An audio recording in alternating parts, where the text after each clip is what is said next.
अस्सलाम वालेकुम। आज जो है ना वो हम शुरू करने वाले हैं अपने गैस रिव्यू की वीडियो नंबर 6 में से जो एमसीक्यू जो शॉर्ट जो लॉन्ग आ रही है ना वो मैं बता देता हूँ। सबसे पहले तो यही है कि कैश फ्लो जो है ना वो क्या होता है, इसके बारे में एमसीक्यूज़ आता है। कैश फ्लो से मुराद मूवमेंट ऑफ कैश, और ये में एमसीक्यूज़ आया हुआ है। उसके बाद है कैश इनफ्लो क्या होती है, रिसिप्ट है, पेमेंट है, क्या है, ठीक है, ये भी आ सकता है। मरूज़ी पता होना चाहिए कैश इनफ्लो और फ्लो क्या है। उसके बाद ये है कि जो आपके जो इन्फ्लो है ना उसके सोर्सेज कौन से हैं, ये मरूज़ी आ सकती है। तो उसमें होता है रेवेन्यू, बोरो या इक्विटी आ सकता है, ठीक है। और रेवेन्यू के अंदर इनकम सेल वगैरह होती है, ठीक है। और इसी तरह जो है वो ये भी आ सकता है कि regular source of income is called equity, borrowing, revenue, या ऑल ऑफ दीज। तो इस तरह से इन चीज़ों का पता होना चाहिए आप लोगों को, ठीक है। तो बाकी ये ना वो यूँ भी कह सकता है कि सोर्स ऑफ कैश इनफ्लो जो है वो है इक्विटी की बजाय वो लिख देता है common share, prepare share, revenue या लोन। तो इस तरह ये मतलब ये मेन हेड जो है ना ये, और इनके अंदर मौजूद सब हेडिंग है उनका पता होना चाहिए। जैसे बोरोइंग के अंदर लोन, बॉन्ड, डेट वगैरह शामिल होता है, डेट, ठीक है, बोरो करना। उसके बाद रेवेन्यू के अंदर आपके पास इनकम सेल के वगैरह की चीज़ों से जो होती है पैसे आते हैं वो है प्रॉफिट। रिटेन अर्निंग भी होती है रेवेन्यू में ही।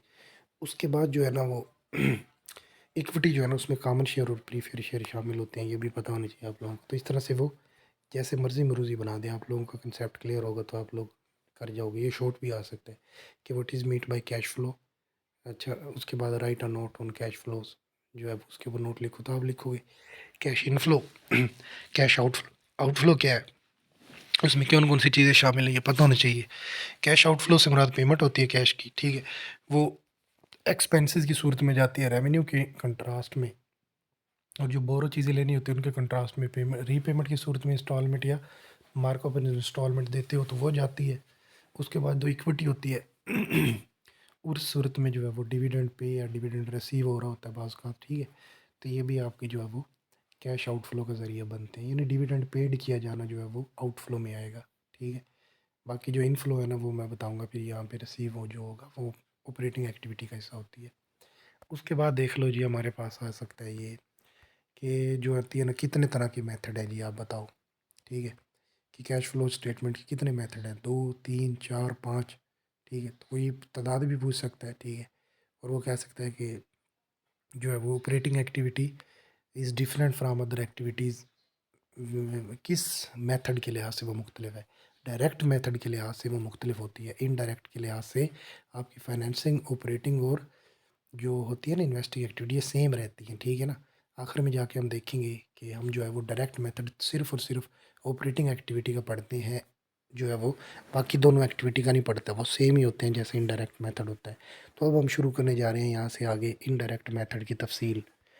अब सबसे पहले तो ये पता होना चाहिए आप लोगों को कि बच्चों हमारे पास जो इनडायरेक्ट मेथड है ना उसके अंदर हम 3 तरह की एक्टिविटी जो हमने कैश फ्लो की देखी है ना वो देखते हैं। नंबर 1 ऑपरेटिंग एक्टिविटी होती है, कि इन्वेस्टिंग एक्टिविटी, और एक फाइनेंसिंग एक्टिविटी।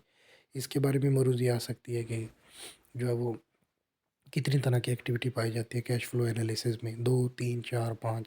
तो ये पता होना चाहिए आप लोगों को, ठीक है। उसके बाद कैश फ्लो है ना जो आपकी ऑपरेशन के थ्रू जो होती है वो देख लो कि उसके अंदर ना पहले ऑपरेटिंग एक्टिविटी में ना आपकी जो 5वें मॉड्यूल में हमने 1-2 स्लाइडें छोड़ के पढ़ी थी ना, statement of financial position, statement of comprehensive income, statement of cash flow analysis, ठीक है। उसके बाद चेंज इन ओनर्स इक्विटी। तो इस तरह की जो चीज़ें वहाँ से पढ़ी थी ना हमने स्टेटमेंट, उन स्टेटमेंट की अब यहाँ पे थोड़ी सी इस्तेमाल हम करेंगे उनको। जो कम्प्रिहेंसिव इनकम की थी ना उसके अंदर तो प्रॉफिट एंड लॉस अकाउंट था पूरे का पूरा। और जो हमारे पास थी ना फाइनेंशियल पोजीशन बता रही थी चीज़, वो थी हमारी बैलेंस शीट का नाम हमने दिया था उसको। तो बैलेंस शीट के अंदर ना 3 चीज़ें शामिल होती है, एक होता है करंट एसेट, एक होता है लाइबिलिटीज़, और एक होती है इक्विटी। अब जो एसेट होता है ना उसके में 2 ही चीज़ें शामिल होती है, फिक्स्ड एसेट या करंट एसेट। जो लाइबिलिटी होती है ना उसके अंदर भी 2 ही चीज़ें शामिल हैं, एक करंट लाइबिलिटीज़, एक लॉन्ग टर्म लाइबिलिटीज़। और जो इक्विटी होती है ना उसके अंदर आपके जो शेयर होल्डर होते हैं ना उनकी इक्विटी होती है, और एक जो है वो उसके बाद जो है वो आपके जो इशू किए हुए बॉन्ड होते हैं, लोन होते हैं, शेयर, ठीक है, शेयर कैपिटल होता है, ठीक है, मतलब कि रिटेन अर्निंग होती है, ये चीज़ें शामिल होती हैं आपकी, ठीक है, इक्विटी के अंदर। तो ये टोटल जो चीज़ें बनती है ना वो बेसिकली 2 तो करंट एसेट, करंट लाइबिलिटीज़ हो गई एसेट के अंदर, और 2 हो गई उसके अंदर मतलब कि ये मतलब लाइबिलिटीज़ के अंदर लॉन्ग टर्म और शॉर्ट टर्म होगी, 2 होगी, 4 होगी, और बाकी जो चीज़ें हैं वो आपकी इक्विटी शेयर होल्डर, और वो पूरी की पूरी एक ही एक्टिविटी में हमने इस्तेमाल करनी है, उसकी आपको परेशानी लेने की ज़रूरत नहीं है, ठीक है। अभी इसके अंदर में ना जो ऑपरेटिंग एक्टिविटी है, इसके अंदर उस बैलेंस शीट का वो जो करंट पोर्शन था ना एसेट का वो, और करंट लाइबिलिटीज़ का करंट पोर्शन था वो, यानी ये जो टोटल 4 चीज़ें जो बन रही थी ना, करंट एसेट में 2 और करंट करंट लाइबिलिटीज़, मतलब एसेट में 2 और 2 लाइबिलिटीज़ में, यानी लॉन्ग टर्म दोनों में 1-1 और 1-1 शॉर्ट करंट, यानी शॉर्ट टर्म भी उसको कह सकते हो आप लोग, ठीक है। यानी करंट लाइबिलिटीज़ करंट एसेट का जो पार्ट था ना उसका दोनों का, वो वाला पार्ट, वो वाला हम इधर डिस्कस करते हैं ऑपरेटिंग एक्टिविटी में, ऑपरेशन में। तो ये मरूज़ी में आ सकता है, बहुत इंपॉर्टेंट है। पता होना चाहिए कि प्रॉफिट एंड लॉस अकाउंट पूरे का पूरा, ठीक है, जो कि कंप्रिहेंसिव इनकम से है वो वाला, और करंट एसेट और करंट लायबिलिटी जो बैलेंस शीट का हिस्सा होते हैं ना, वो हम डिस्कस करते हैं। फिर पता होना चाहिए आप लोगों को कि ये ऑपरेटिंग एक्टिविटी में सबसे पहले तो अपना जो नेट प्रॉफिट होता है उसकी एडजस्टमेंट करते हैं, ठीक है। और जो कि आपका किसका हिस्सा होता है भला, हमने जैसे वो 5वें मॉड्यूल में नहीं देखा था कि जो पूरी की पूरी जो नेट इनकम होती है, मतलब वो जो कंप्रिहेंसिव इनकम होता है, उसके अंदर हमने पूरे का पूरा वो नेट प्रॉफिट देखना होता है, उसकी एडजस्टमेंट होती है, उसके अंदर कुछ पीबीटी, पीएटी यानी प्रॉफिट आफ्टर टैक्स, ईबीट और बहुत सारे और टैक्सेस, एक्सपेंसेस वगैरह उनकी एडजस्टमेंट करनी होती है, ठीक है। तो इस तरह से हम प्रॉफिट को एडजस्ट करते हैं। उसके अंदर हम कुछ नॉन कैश एक्सपेंसेस होते हैं ना, वो देखते हैं, ठीक है, उनको एडजस्ट किया जाता है, ठीक है, ऐड किया जाता है मतलब। उसके बाद फिर हमने अब नीचे बात की है कि करंट एसेट और करंट लायबिलिटीज़ भी शामिल होती हैं जो कि बैलेंस शीट का हिस्सा है। तो इसके अंदर आपकी क्या शामिल होंगी, करंट एसेट में शामिल होते हैं रिसीवेबल, इन्वेंट्री और प्री पेमेंट जो होती है ना, वो करंट एसेट में शामिल होती है। और करंट लायबिलिटीज़ में क्या शामिल होती है, आपके एक्रूड एक्सपेंसेस होते हैं, नोट पेएबल होते हैं, ठीक है। और भी जो है ना वो पेएबल जो होते हैं ना, वो सारे के सारे आपके इसी में आ जाते हैं, ठीक है। किसमें भला, करंट लायबिलिटीज़ में आ जाते हैं, वो आगे जाके मज़ीद हम तफसील में पढ़ेंगे, ये पता होना चाहिए। उसके बाद इन्वेस्टमेंट होती है ना जो, उसके अंदर सिर्फ़ और सिर्फ फ़िक्स्ड एसेट आ जाता है, फ़िक्स्ड एसेट, यानी करंट लायबिलिटीज़ जो थी ना, वो तो हमने पढ़ ली पीछे, करंट एसेट भी पढ़ लिए।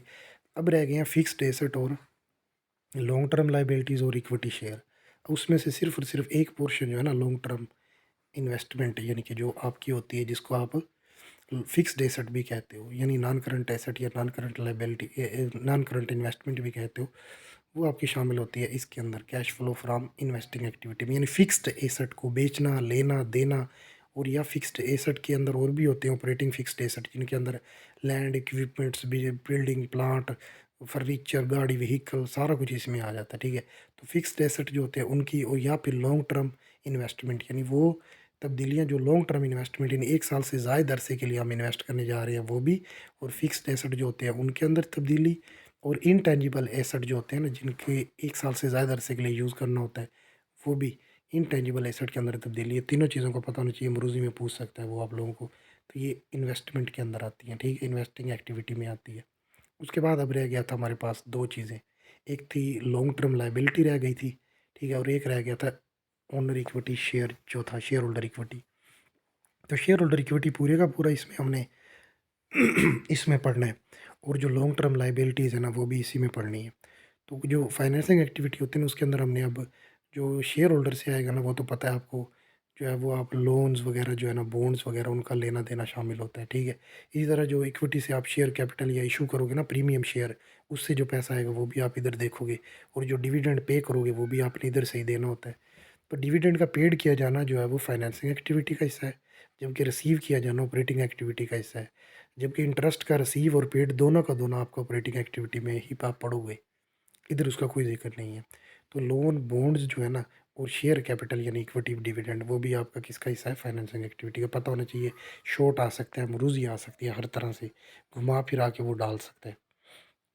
उसके बाद है जी कैश फ्लो, और जो प्रॉफिट है ना वो कभी भी बराबर नहीं हो सकती। मिसाल के तौर पे, मतलब बहुत रेयर चांस है कि आपका, आप ये कहो कि मेरे सारा पैसा जितना कंपनी में है वो मेरा प्रॉफिट है सारे का सारा।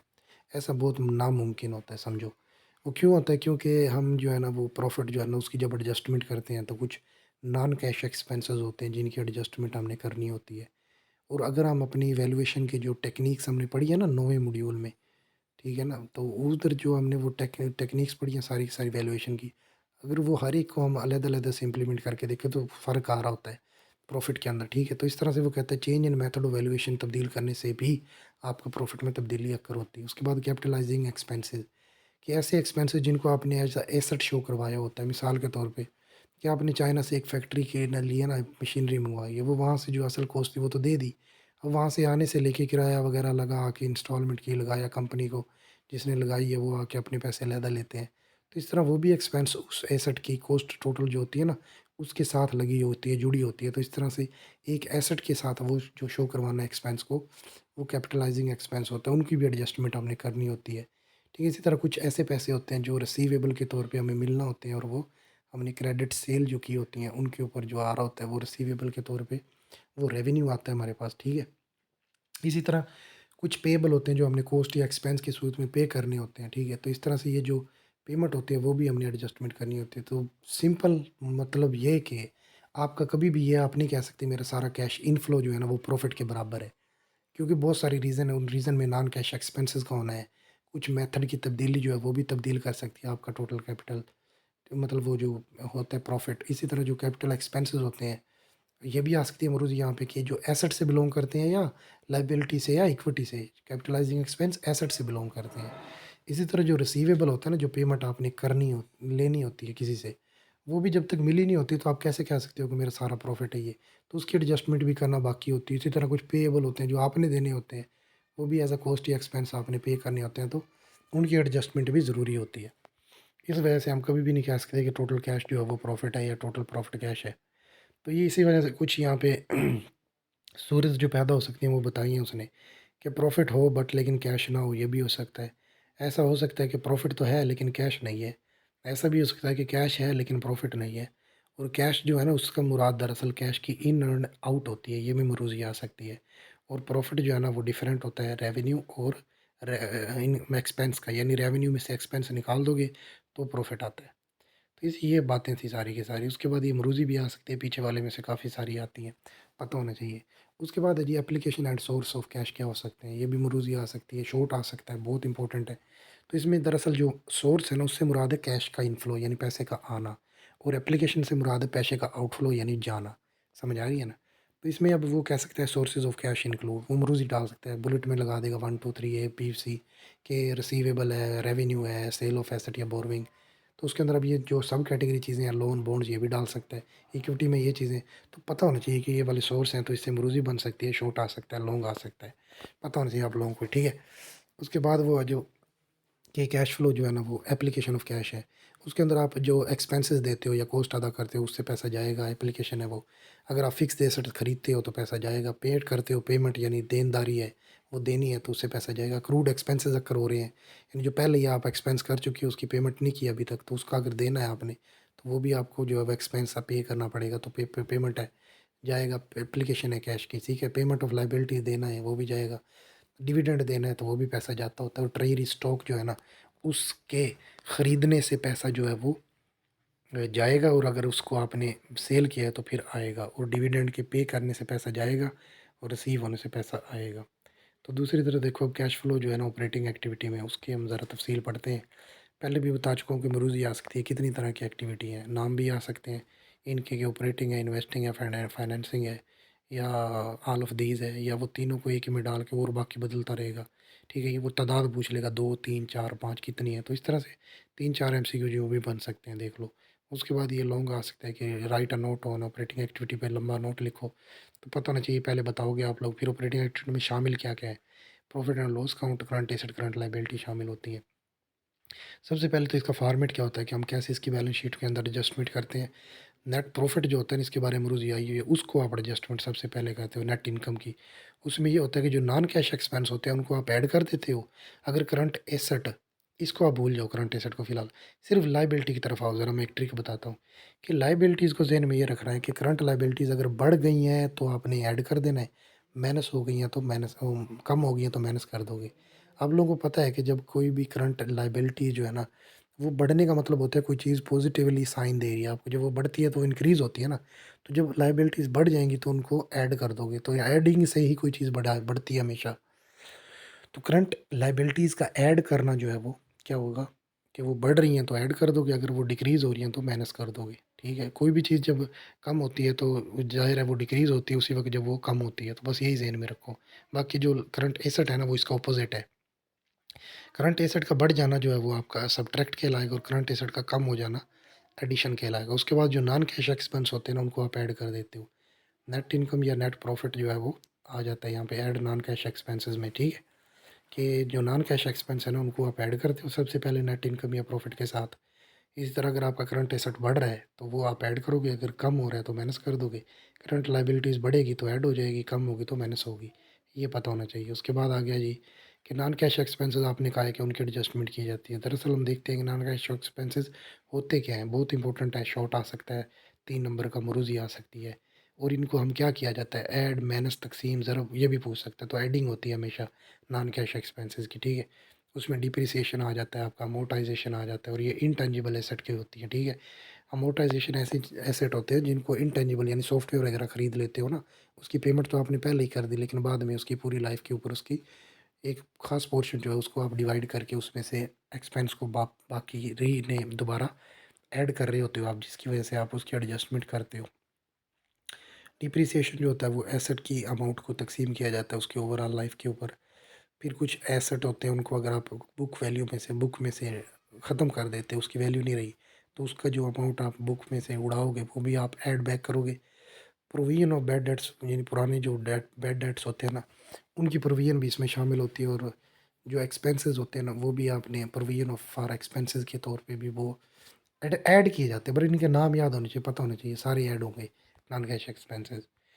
उसके बाद आ गए हमारे पास ऑपरेटिंग एक्टिविटी के अंदर ना करंट एसेट और करंट लाइबिलिटीज़ भी शामिल होती है, हमने कहा है। सबसे पहले तो हमने क्या कहा था, प्रॉफिट की एडजस्टमेंट करते हैं हम नेट इनकम की। तो उसके लिए सबसे पहले हमने कहा कि जो नॉन कैश एक्सपेंसेस हैं उनकी एडजस्टमेंट होती है। तो नॉन कैश एक्सपेंसेस क्या थे वो हमने अभी पीछे वाली स्लाइड में पढ़ लिया है। अब हम देखते हैं ज़रा करंट एसेट और करंट लाइबिलिटीज़ उसके बाद आ रहे थे। तो करंट एसेट और करंट लाइबिलिटीज़ में चेंजेस थी ना, जो तब्दीली, सबसे पहले उसमें ओपनिंग और क्लोजिंग बैलेंस आप देखते हो। देखो अगर तो आपका क्लोजिंग बैलेंस ज़्यादा है ओपनिंग से, तो इसका मतलब आपकी जो इनफ्लो है ना उसमें इजाफा हुआ है, बुर्जी आई हुई है ये, कि इंक्रीज डिक्रीज या क्या होगा पता है। ये वो पूछ भी यूँ भी कह देगा, पहले आपकी थी 5,000 क्लोजिंग बैलेंस और जो ओपनिंग बैलेंस है वो था आपका 3,000, तो बताओ इंक्रीज हुआ है डिक्रीज हुआ है। तो पूछेगा वो इंक्रीज डिक्रीज नॉर्मल या नॉट इफेक्ट। तो भाई अगर क्लोजिंग बैलेंस आपका कम है 5,000 है और जो ओपनिंग बैलेंस है वो 2,000 है, तो जो चीज़ ज़्यादा है, यानी आपने ये याद रखना भाई, क्लोजिंग जब भी ज़्यादा होगी, क्लोजिंग जब भी ज़्यादा होगी ना, ग्रेटर देन होगी ओपनिंग से, तो इसका मतलब इंक्रीज़ हुआ है, इजाफा हुआ है। अब करंट एसेट में क्या चीज़ शामिल है वो देख लो। अकाउंट रिसीवेबल, इन्वेंट्री और प्री पेमेंट, ये आपकी किस में शामिल है, ये तीनों के तीनों आपके करंट एसेट में शामिल है। जब इनमें कोई भी तब्दीली होगी ना, ज़्यादा या कम होंगे, तो उसी के हिसाब से आप लोग जो है वो अपनी एडजस्टमेंट कर लोगे, ठीक है। तो उसके बाद देखो, अब प्री पेमेंट आ गई, इन्वेंट्री आ गई, अकाउंट रिसीवेबल आ गए, ये ज़बानी याद होने चाहिए। वाई नॉट कंसिडर कैश, आप कैश को क्यों नहीं तस्वुर करते, करंट एसेट का हिस्सा क्यों नहीं बनाते। भाई हम जब बात ही कैश की कर रहे हैं, सारे करंट एसेट से मुराद वो पैसा है जो हमारे पास पड़ा हुआ है, या ऐसा पैसा जिसको हम फ़ौरन पैसे में तब्दील कर सकते हो, तो वो तो है ही कैश खुद। तो उसकी क्या ज़रूरत है फिर कैश को डील करने की, ये बात है। तो ये आ सकता है, आपको पता होना चाहिए। उसके बाद करंट लाइबिलिटीज़ में अकाउंट्स पेएबल शामिल होते हैं, नोट्स पेएबल शामिल और अक्रूड एक्सपेंसेस सारे शामिल होते हैं, इनका भी पता होना चाहिए। अब ये शॉर्ट टर्म फाइनेंसिंग जो है ना वो इसमें शामिल नहीं होती, वो शामिल होती है फाइनेंसिंग एक्टिविटी में। और account payable, note payable, accrued expenses, ये करंट लाइबिलिटी है। और करंट लाइबिलिटी जब बढ़ेंगी, यानी ये वाले अकाउंट्स में से कोई भी चीज़ बढ़ेगी, ठीक है, तो उससे आप ऐड करोगे, और जब कम होगी तो माइनस करोगे। उसके बाद आ गया जी ऑपरेटिंग एक्टिविटी में, ये एग्जांपल दी हुई है, देख लेना आप लोग, सारी वही चीज़ें जो पहले बताई हुई है, ठीक है। यहाँ पे भी देख लो वही, पहले सबसे पहले नेट इनकम होता है। उसके अंदर अगर आपके पास कोई नॉन कैश एक्सपेंस है, मिसाल के तौर पे डिप्रिसिएशन है, उसको आप ऐड करोगे, तो ऐड जब किया जाता है तो बगैर ब्रैकेट के लिखोगे। जब माइनस होगी कोई चीज़ यानी कम होगी तो उसको आप ब्रैकेट में लिखोगे। तो इस तरह से ये चीज़ें जब जमा माइनस करोगे, तो 10,000 रुपये अगर आ गए हैं आपके पास, तो वो टोटल इनकम अगर पॉजिटिव आ रही है, तो फिर तो ठीक है, ये आप कहोगे कि जो कैश इनफ्लो हुआ है ना ऑपरेटिंग एक्टिविटी से, वो इतना है। अब आगे चलते हैं इन्वेस्टिंग एक्टिविटी में, उसमें सारे का सारा फिक्स्ड एसेट शामिल है, या लॉन्ग टर्म इन्वेस्टमेंट, या इनटेंजिबल इन या इनटेंजिबल एसेट शामिल है। अच्छा जी, पीछे मैं ये बता देता हूँ, ये यहाँ पे जो मैंने सी ए लिखा हुआ है ना, इससे मुराद है करंट एसेट, और सी एल से मुराद है करंट लाइबिलिटीज़। और करंट लाइबिलिटीज़ और करंट एसेट के बढ़ने या कम होने से हम उसको ऐड करते हैं, मैंने से पहले वजाहत कर चुका हूँ। उस हिसाब से यहाँ पे जो चीज़ें लिखी हुई हैं उसको समझ लेना है। जो ब्रैकेट में चीज़ है उसका मतलब माइनस यानी कैश आउटफ्लो हुआ है, और जो ब्रैकेट के बगैर है उससे मुराद इनफ्लो यानी पैसा आया है। उसके बाद है जी हमारे पास ये इन्वेस्टिंग एक्टिविटी, जिसको मैंने बताया पहले भी कि ये जो शामिल है पूरी की पूरी फ़िक्स्ड एसेट शामिल होते हैं। फ़िक्स्ड एसेट का ख़रीदा जाना, उनका रिप्लेस किया जाना, एक्वायर किया जाना, वो जो है ना इसके अंदर सारा डिस्कशन होगा। और ऑपरेटिंग फ़िक्स्ड एसेट भी शामिल होते हैं, जिसमें property, plant, equipments, vehicle, machinery वगैरह सारी इसी में शामिल होती हैं, ठीक है। तो इनकी जो परचेजमेंट है उससे पैसे का आउटफ्लो होगा और जो सेल है उससे इनफ्लो होगा, लेकिन एक्वायरिंग से भी आउटफ्लो होगा क्योंकि आप लेने जा रहे हो। उसके बाद देख लो कि ना एक अक्यूमुलेटेड डिप्रिसिएशन होता है अकाउंट। वो क्या होता है, वो ये होता है कि अक्यूमुलेटेड से मुराद है इकट्ठा, और डिप्रिसिएशन मुराद है डिप्रिसिएशन, यानी अगर आपके ना पिछले साल का जो डिप्रिसिएशन था वो था 3 और अगले साल का 4 है, तो अगले साल जब आप लेके आओगे ना डिप्रिसिएशन को एक ऐसे अकाउंट में जिसको अक्यूमुलेटेड डिप्रिसिएशन, तो वो 3 और फॉर एग्जांपल अगले साल का 3 है तो 3 और 3 6 बन जाएगा।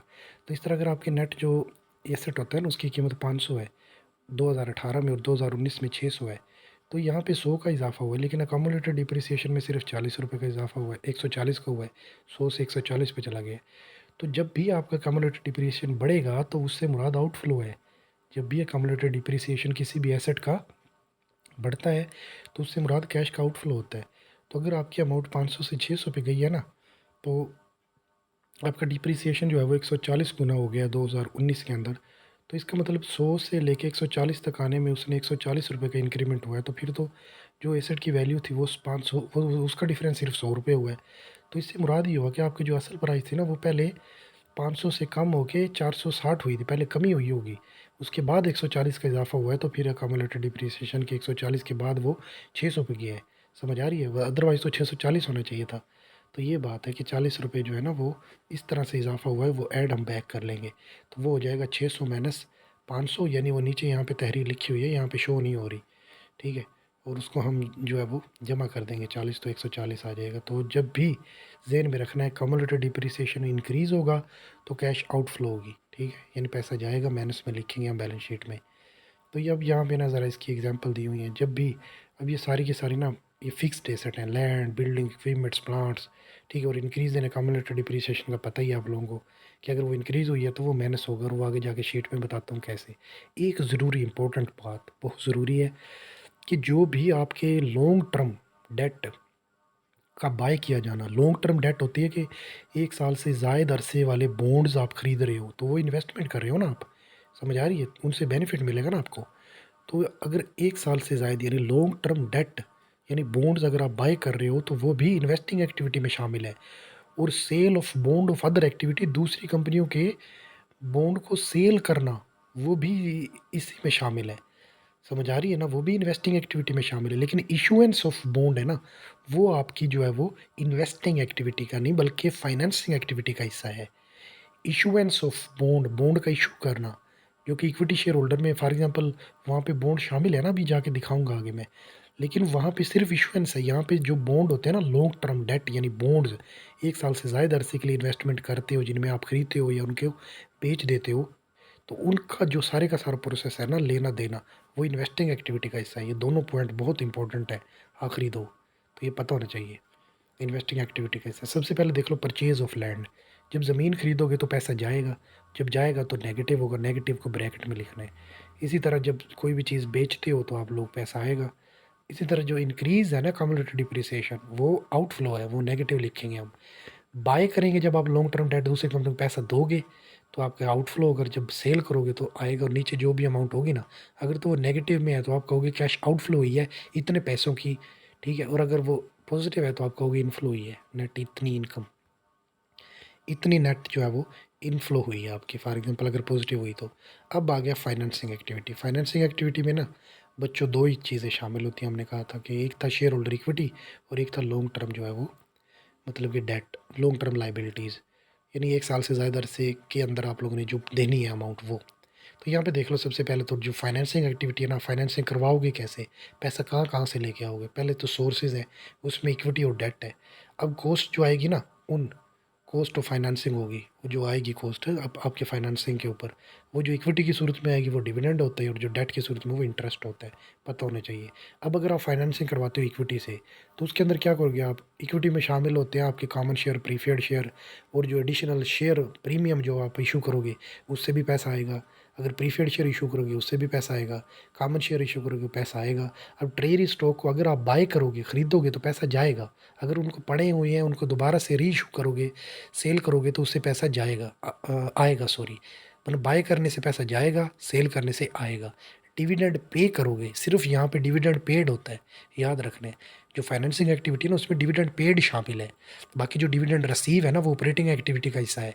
इसी तरह जो इंटरेस्ट है ना उसका रिसीव या दिया जाना या लिया जाना वो भी इन्वेस्टिंग एक्टिविटी का हिस्सा है, पता सॉरी ऑपरेटिंग एक्टिविटी का हिस्सा है, ये पता होना चाहिए। आखिर में जाके जब हम पढ़ेंगे ना अभी डायरेक्ट मेथड, तो वहाँ पे ऑपरेटिंग एक्टिविटी में बताऊँगा फिर मैं। रिटेन अर्निंग जो होती है ना वो आपकी फाइनेंसिंग एक्टिविटी का हिस्सा नहीं होती। रिटेन अर्निंग से मुराद प्रॉफिट होता है, यानी नेट इनकम है, जो कि हम डिस्कस करते हैं ऑपरेटिंग एक्टिविटी में, हम कर चुके हैं। उसके बाद ये देख लो कि अगर आप डेट से करवाते हो फाइनेंसिंग तो उसमें आप शॉर्ट टर्म बारो करोगे पैसे तो पैसा आएगा, लॉन्ग टर्म बारो कर रहे हो तब भी पैसा आएगा। ठीक है, तो बोरविंग लॉन्ग टर्म या शॉर्ट टर्म दोनों की तरह की है जो है वो फाइनेंसिंग एक्टिविटी में आता है। उसके बाद बॉन्ड इशू करोगे ना, पैसा आएगा। Current portion of long term liabilities, हमने देखा था ना कि लॉन्ग टर्म जो डेट होता है ना, लॉन्ग टर्म डेट जिसको हमने बॉन्ड कहा था अभी इन्वेस्टिंग एक्टिविटी में पढ़ के आए हैं हम, जहाँ पे मैंने बताया कि आखिरी 2 पॉइंट बहुत इंपॉर्टेंट है। तो लॉन्ग टर्म जो डेट है ना बच्चों आपका, ये वाला अभी दिखा देता हूँ। ये देखो ना लॉन्ग टर्म, ये देख बाय लॉन्ग टर्म डेट यानी बॉन्ड, ये दरअसल उसका हिस्सा है, इन्वेस्टिंग एक्टिविटी का हिस्सा है। लेकिन यहाँ पे उसका जो करंट पोर्शन होगा ना, यानी कि जो हिस्सा आपने डेट का जो है ना वो 1 साल के अंदर अंदर लेना देना है, उस चीज़ की जिक्र आप फाइनेंसिंग एक्टिविटी में करोगे।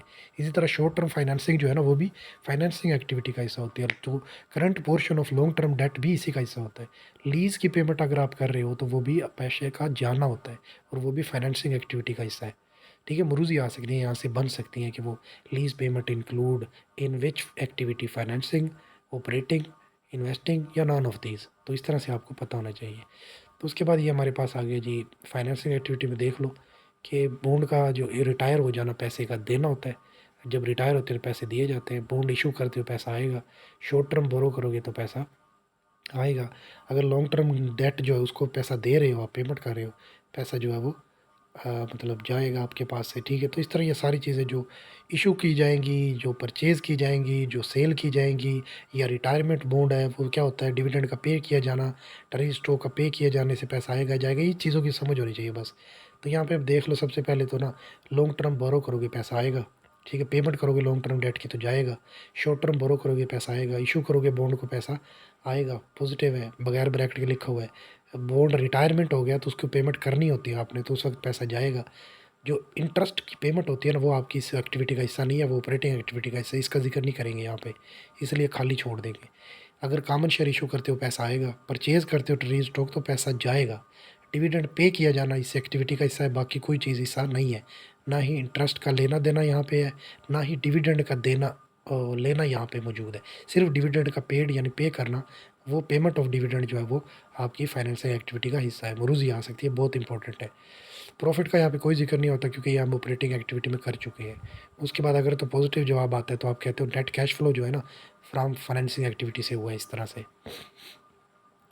उसके बाद है डायरेक्ट मेथड। जो डायरेक्ट मेथड होता है ना बच्चों, उसके अंदर ये सारी की सारी चीज़ें जो है ना, ये जब आप किसी को पे कर रहे हो तो इसका मतलब वो एक्सपेंस है, अगर रिसीव कर रहे हो तो वो आपका क्या है भला, वो इनकम के तौर पे लोगे। ठीक है, और कस्टमर की सूरत में आपकी सेल आप कर रहे होते हो, उस वक्त सेल के अंदर ऐड कर देना है आपने, ओपनिंग को ऐड करना है सारियों में, और जो एंडिंग है ना उसको माइनस कर देना है। लेकिन जो प्रीपेड है ना, प्रीपेड ये वाला जो चौथा पॉइंट है, cash paid for prepaid expense, इसके अंदर सिर्फ और सिर्फ आप लोगों ने उल्टा चलना है। यानी कि जो एंडिंग है ना उसको ऐड कर दोगे, जो ओपनिंग है उसको माइनस करोगे। बाकियों के अंदर ओपनिंग ऐड हो रही थी, ठीक है, तो इसके अंदर आप जो है वो नेट सेल में ऐड करोगे कस्टमर में, सप्लायर के अंदर आप परचेज़ के अंदर करोगे, एम्प्लॉयज़ में आपने एज अ सैलरी एक्सपेंस लेनी है, और प्रीपेड के अंदर आपको पता ही है कि वो एंडिंग होती है वो ऐड हो जाती है। ठीक है, और ओपनिंग होती है वो माइनस होती है। और जो ये होती है ना, यहाँ पे सप्लायर को जो आपने परचेज़ की होती है और आपके पास स्टॉक जो होता है ना उसका डिफरेंस भी आप लोग जो है वो ऐड या माइनस करते हो। उनका डिफरेंस जो होता है ना, opening stock minus closing stock, ठीक है, तो उसका डिफरेंस जो है वो भी ऐड करते हो आप नेट परचेज़ के अंदर। उसके बाद इंटरेस्ट या रिसीव, डिविडेंड का रिसीव करना एज अ इनकम होता है, तो इस इंटरेस्ट या डिविडेंड इनकम के अंदर आप लोग जो है वो ओपनिंग को ऐड कर दोगे, सब्ट्रैक्ट माइनस जो है ना वो एंडिंग को करोगे। सिर्फ प्रीपेड की सूरत में बस मैंने बताया ना, इसके अंदर आप लोगों ने उल्टा चलना है कि एंडिंग जो होगी वो जमा होगी और ओपनिंग माइनस होगी। बाकी सारों के अंदर ओपनिंग जमा होगी, एंडिंग माइनस होगी। सही है। उसके बाद इंटरेस्ट का पे किया जाना एज अ एक्सपेंस होता है, ठीक है। तो उस एक्सपेंस, इंटरेस्ट एक्सपेंस के अंदर आप लोग क्या करोगे, अकाउंट पेएबल बनेगा ना इंटरेस्ट की पेमेंट का, पेएबल, ठीक है। तो उसके अंदर आप ओपनिंग को ऐड कर दोगे और माइनस जो है वो एंडिंग को कर दोगे। इनकम टैक्स पे कर रहे हो तो इनकम टैक्स एक्सपेंस पड़ेगा, ठीक है। इसके जो ओपनिंग होगी उसको ऐड कर दोगे और एक्सपेंस जो है वो एंडिंग जो है वो माइनस हो जाएगी। इसके फार्मूले मैंने बताए हुए सारे के सारे बच्चों, ये देख लो यहाँ पे। अब वही ये सेम चीज़ें जो मैंने बता दी, नेट सेल होगी इसके अंदर, ठीक है। बाकी जो है वो एंड स्टॉक में से ओपन स्टॉक माइनस करोगे, उसका डिफरेंस जो है उसको ऐड कर दोगे परचेज में, opening add ending minus, opening add ending minus.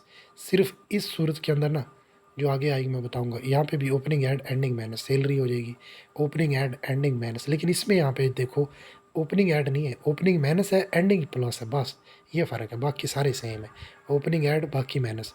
अब यहाँ पे ऊपर देखो ना, इंटरेस्ट डिविडेंड पेड है ना, सॉरी रिसीव है ना, तो ये एज ए पेमेंट इनकम आएगी हमारे पास।